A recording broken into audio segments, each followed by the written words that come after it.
Halo, selamat datang kembali di channel Set Top Box Indonesia. Di video kali ini kita akan mereview salah satu line up dari GT Media V8X receiver parabola, sekaligus dapat digunakan sebagai IPTV player, dan masih banyak lagi fitur-fitur lain yang dimiliki oleh receiver ini. Dan ini merupakan kelengkapan yang kita dapatkan pada saat kita membeli GT Media V8X ini. Pertama, pastinya kita mendapat user manual, kemudian begitu juga dengan kartu garansi. Dan kita juga mendapatkan adaptor dari SCART untuk AV out. Kemudian kita juga mendapatkan HDMI, kabel HDMI ya. Nah, berikut dengan adaptor dan remote pastinya. Oke, kita akan lihat dulu dari receivernya ini. Dari segi quality build up untuk GT Media V8X ini sendiri terbuat dari material plastik namun solid, tidak ringkih seperti receiver rekomendasi kebanyakan. Warnanya merupakan kombinasi dari hitam glossy pada sisi bagian atas dan doff pada sisi bagian bawah. LED display cukup besar ya, jadi nanti akan menampilkan informasi-informasi terkait dari receiver ini. Terdapat tulisan V8X pada sisi bagian kiri dan GT Media pada sisi bagian kanannya. Nah, kemudian pada bagian samping kanan ada ventilasi udara cukup besar dan banyak, begitu juga pada sisi bagian kirinya. Selain ventilasi udara juga terdapat slot untuk smart card. Dan kemudian pada sisi bagian belakang, nah sisi bagian belakang sudah pasti di sini kita mendapatkan LNB in, kemudian HDMI out. Nah, ini adalah SCART. Untuk SCART bagi yang belum mengetahuinya, SCART ini ada adaptornya. Dengan menggunakan adaptor ini nanti ini sama saja seperti HV out. Jadi kita akan menggunakan kabel RCA nantinya ya. Kemudian di sini juga ada port untuk AV out dan RS232. Kemudian ada juga USB port, namun sayangnya di sini kita hanya mendapatkan satu USB port saja. Kemudian ada LAN port. Selain dari LAN port, untuk GT Media V8X ini juga sudah dilengkapi dengan Wi-Fi built-in. Jadi apabila kita ingin terkoneksi ke jaringan Wi-Fi, tidak perlu lagi menggunakan dongle, sudah ada di dalam receiver ini. Kemudian port untuk adaptor 12 volt. Dan ini juga merupakan bagian yang terpenting, yang tidak kalah pentingnya adalah main switch atau tombol utama untuk menyalakan dan mematikan receiver ini. Cukup lengkap kalau saya melihatnya. Kemudian ini merupakan pada sisi bagian bawah. Lagi-lagi di sini kita menemukan ventilasi udara yang sangat banyak. Tentunya dengan ventilasi udara yang sebanyak ini, sirkulasi udaranya akan menjadi lebih lancar. Panas di dalam receiver ini akan menjadi lebih cepat dikeluarkan. Jadi tidak akan mungkin terjadi overheat. Dan selanjutnya, ini merupakan centelan apabila kita ingin menaruhnya atau menggantungkannya di dinding. Apabila kita taruh di meja sih juga bagus. Apalagi di sini juga dilengkapi dengan ada padnya terbuat dari karet sehingga tidak mudah untuk bergeser. Nah, ini adalah untuk receivernya sendiri. Kemudian untuk adaptor. Nah, adaptor sesuai dengan standar yang ada di Indonesia. Kita menggunakan EU plug-in dan spesifikasinya silahkan dibaca. Nah, ini merupakan remote control yang digunakan. Remote controlnya ini mendukung infrared learning function. Jadi ini juga bisa kita gunakan sebagai pengganti remote televisi. Cukup menggunakan satu remote saja untuk televisi dan receiver ini. Keren ya. Dan remote-nya ini didesain flat, itu yang saya tidak suka ya. Walaupun ini adalah masalah selera. Walaupun tombolnya di sini empuk, namun pada saat kita menekannya kadangkala kita tidak mendapatkan feel-nya, apakah kita sudah menekannya atau tidak. Mungkin akan lebih baik lagi jika didesain tidak seperti ini. Mudah-mudahan nanti ke depannya ada perbaikan, walaupun ini sekali lagi masalah selera. Untuk baterainya menggunakan 2 buah baterai AAA.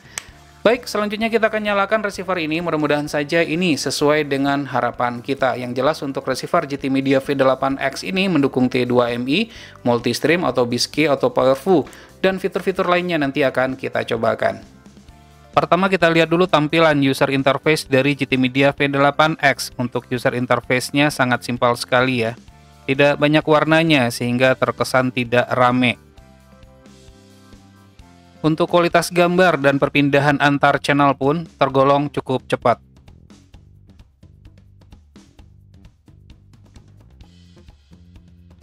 Bagi channel yang didukung dengan EPG, maka kita dapat melihat susunan acara dalam durasi waktu tertentu. Berikut menu dari receiver GT Media V8X ini. Pertama, terdapat tab installation dengan beberapa pilihan yang tersedia. Kemudian yang kedua adalah tab channel list. Pada tab channel list pada posisi paling bawah terdapat pilihan IPTV. Jadi dengan demikian GT Media V8X ini selain berfungsi sebagai receiver parabola, juga dapat digunakan sebagai IPTV player. Keren ya. Kemudian selanjutnya adalah tab Media Center. Pada tab Media Center ini kita dapat memutar koleksi video, musik, picture, ataupun foto dan hasil rekaman yang kita rekam dengan menggunakan GT Media ini. Kemudian juga terdapat pengaturan USB, di mana pada pengaturan USB ini ada pilihan DVR configuration. Nah, di situ kita dapat lihat ya ada fitur time shift. Nanti untuk fitur ini akan kita cobakan dan tentunya fitur time shift ini sangat berguna sekali. Kemudian selanjutnya tab network. Pada tab network ada banyak pilihan. Kita akan lihat ini satu persatu karena ini adalah penting. Network config. Nah, terdapat 3 pilihan untuk terkoneksi ke jaringan internet. Pertama dengan menggunakan LAN, artinya kabel. Kemudian kedua menggunakan Wi-Fi. Untuk GT Media V8X ini sudah ada built-in Wi-Fi-nya, jadi tidak perlu lagi menggunakan dongle. Kemudian yang terakhir adalah modem 3G, jadi kita tinggal colokkan saja modem ke V8X ini, kemudian langsung bisa terkoneksi ke jaringan internet.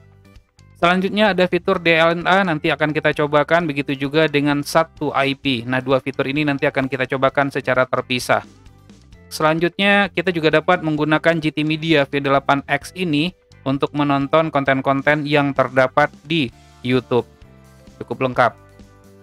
Kemudian nama dari STB-nya itu dapat kita ganti sesuka kita, namun di sini kita biarkan saja dalam keadaan default.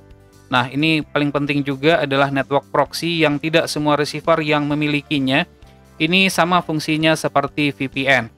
Terdapat pilihan mode-nya, pertama adalah HTTP proxy, kemudian yang kedua adalah stock 5 proxy. Jadi kita biarkan saja dalam keadaan off default-nya. Nah, kecuali kita memiliki VPN, kita tinggal masukkan saja.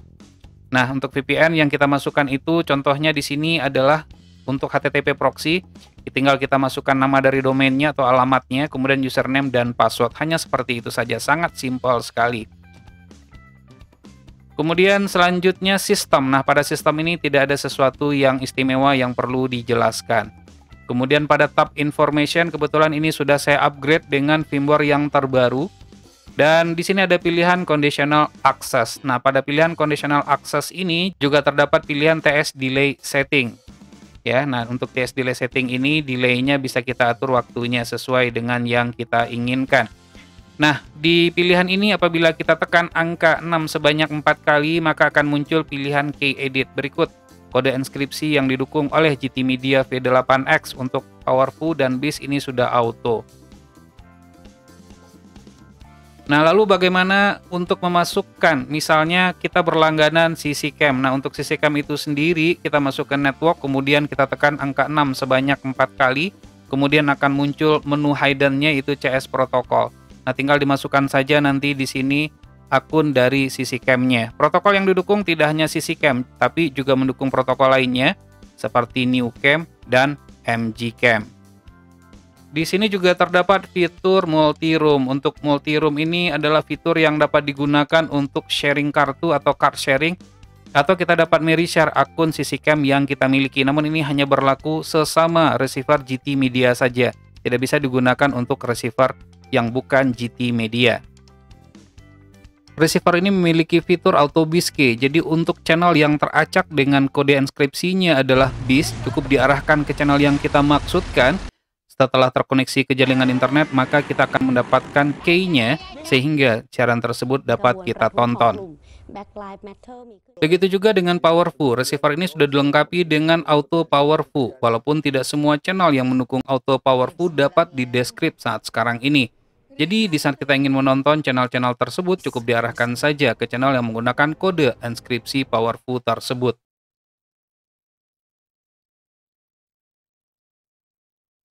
Bagi penggemar channel-channel Rusia, GT Media V8X merupakan salah satu receiver yang cocok karena mendukung fitur T2MI, salah satunya yang terdapat di satelit Yamal 601.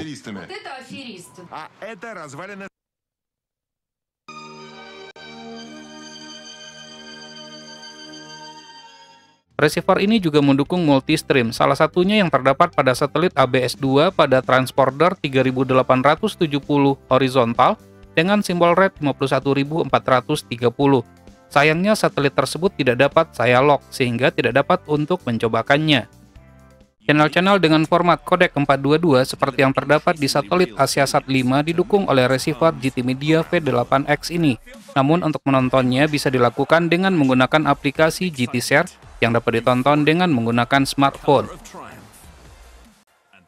GT Media V8X juga memberikan pengalaman berbeda pada saat kita menonton tayangan-tayangan favorit kita. Tidak hanya melalui televisi, kita pun dapat menyaksikannya dengan menggunakan smartphone. Fitur selanjutnya hampir mirip dengan Miracast, di mana kita dapat menonton film favorit kita yang kita putar di smartphone namun ditayangkan atau ditampilkan pada layar televisi.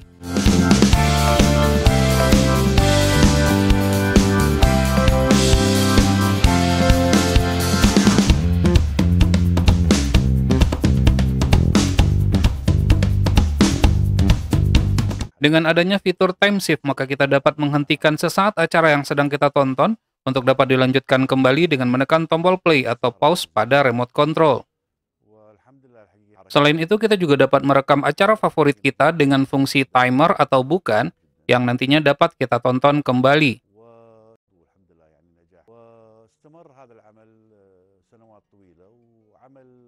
Jadi kesimpulannya, GT Media V8X merupakan receiver yang kaya akan fitur. Receiver canggih yang mendukung DLNA, proxy atau BIS-Key atau powerful T2MI multi-stream dan multi-room. Demikianlah review dari receiver GT Media V8X, semoga bermanfaat. Jangan lupa untuk terus mensupport channel ini, cukup dengan cara subscribe, share ke teman-temannya, dan tekan lonceng agar selalu mendapatkan notifikasi video terbaru. Terima kasih, sampai ketemu lagi di video berikutnya.